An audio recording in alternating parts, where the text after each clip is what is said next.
Ang problema nito mga kailab is power supply. Pumutok yung regulator MOSFET niya. Ito. Bali, na-set up ko na ito mga kailab, no, for documentary na lang. Ibalik ko na lang yung ano ang kanyang sira. Ipaliwanag ko na lang kung ano ang kanyang sira. So ito yung power supply niya mga kailab. So dito yung regulator niya.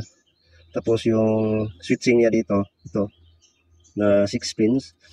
Basag yan at saka ito. So ang ginawa ko na lang mga kailab, no, ginawan ko ng paraan. Gumamit ako ng 4 wires. Bali, built-in ito mga kailab.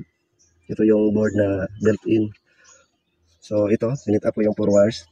So sa magtatanong mga kailab, sa mga baguhan ng mga tik, i-convert nyo muna yung power supply nyo or yung 4 wires, convert nyo para hindi na kayo mag-set. Automatic na siya kung kano yung kailangan yung voltage dito sa secondary. Yun ang ibibigay sa 4 wires, i-convert. So may tutorial naman ako dyan, paano mag-convert yung 4 wires. So ihang yung autocoupler. Tapos yung autocoupler is may platandaan yun, may dot. Yan, dito may dot. So ito yung positive, yung yellow, ito yung negative, ground, sa secondary yung blue. Ito yung drain, supply, sa 300, dapat may 300 volts kayong masuka.